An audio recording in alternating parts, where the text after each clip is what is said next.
जिस हत्याकांड से हिला था पूरा देश, उस कन्हैयालाल की अस्थियों को इंसाफ का इंतजार।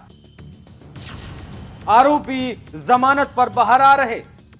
बीजेपी अक्सर राजस्थान सरकार को नागरिकों की सुरक्षा को लेकर घेरती दिखाई देती है। केंद्रीय गृह मंत्री भी लगातार इस बात को दोहराते हैं, लेकिन आज बात ये नहीं है। खबर ऐसी है कि राजस्थान में कन्हैयालाल हत्याकांड के एक आरोपी को जमानत दे दी गई है। तो इस जमानत के बाद ऐसा कहा जा रहा है कि इसमें गहलोत सरकार का हाथ है। तो क्या है इस दावे की सच्चाई, आज वही बताएंगे इस रिपोर्ट में। राजस्थान का उदयपुर शहर, यहां मालदास स्ट्रीट में एक छोटी सी दुकान है। दुकान का नाम है सुप्रीम टेलर। दुकानदार का नाम था कन्हैयालाल, उम्र 40 साल।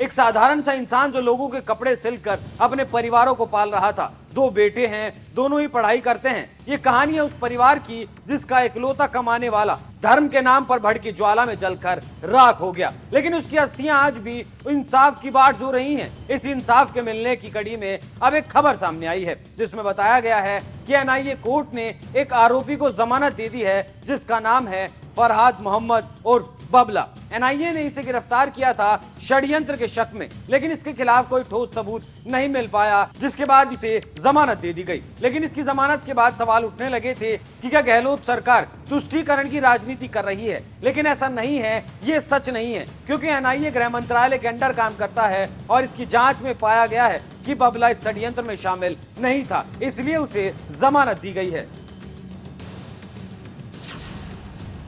क्यों किया गया था गिरफ्तार? आपको यह भी बता दें कि करीब साल भर से जेल में बंद फरहाद को गिरफ्तार क्यों किया गया था।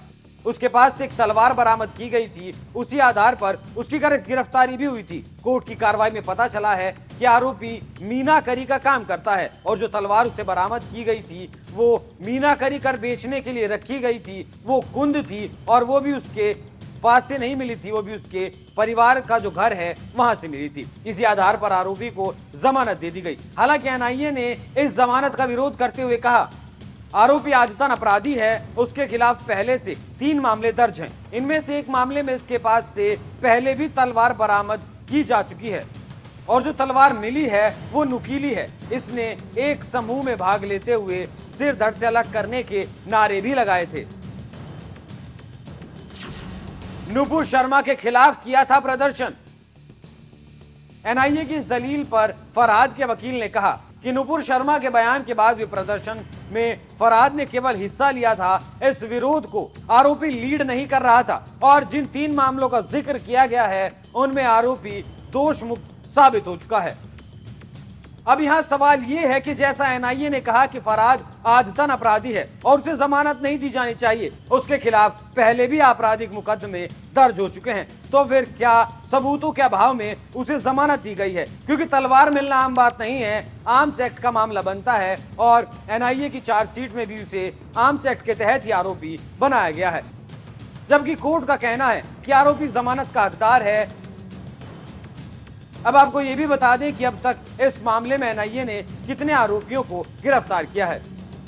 मुख्य आरोपी मोहम्मद रियाज अत्तारी, मोहम्मद गोश, मोहम्मद मोहसिन आरिफ हुसैन, मोहम्मद मोहसिन खान, वसीम अली, मोहम्मद फरहाद सलमान, ये पाकिस्तानी हैं। मोहम्मद जावेद, अब्बू इब्राहिम पाकिस्तानी, मुस्लिम खान।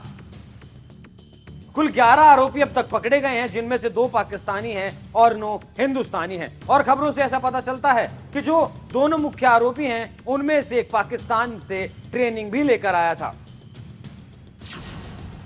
कैसे पनपा था विवाद?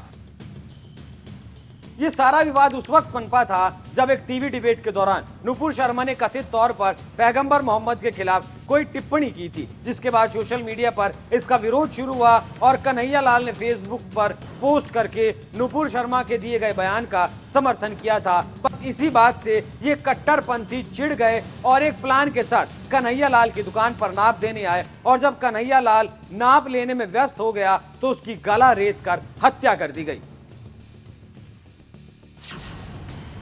परिवार कर रहा न्याय का इंतजार।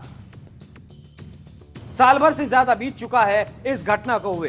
कन्हैया के परिवार की आंखें पथरा गई हैं कि कब उन्हें न्याय मिलेगा। परिवार की मांग ये है कि आरोपियों को फांसी की सजा सुनाई जाए। परिवार ने अब तक कन्हैया लाल की अस्थियों का भी विसर्जन नहीं किया है। परिवार का कहना है कि जब आरोपियों को फांसी मिल जाएगी, कन्हैया लाल को जब इंसाफ मिल जाएगा, उसके बाद इन अस्थियों को बहाया जाएगा। और इतना ही नहीं, कन्हैया लाल का जो बड़ा बेटा है उसने अपने बाल नहीं कटवाए हैं और वो तब से पैरों में चप्पल भी नहीं पहनता है। उसका कहना है जब तक पिता को इंसाफ नहीं मिल जाता, ना तो वो बाल कटाएगा और ना ही पैरों में चप्पल पहनेगा। इतनी गंभीर घटना में अभी तक सजा ना होना और लेट लतीफी होना भी परिवार के लिए बहुत दुख की बात है। अब एक आरोपी को जमानत मिलना उसमें आग में घी के समान लगता है। अब देखना ये होगा कि साल भर से ज्यादा तो बीत गया है और आगे कन्हैया के परिवार को इंसाफ के लिए कितना इंतजार करना पड़ता है। आप इस खबर पर क्या राय रखते हैं? अपनी राय हमें कमेंट कर जरूर बताएं। नमस्कार।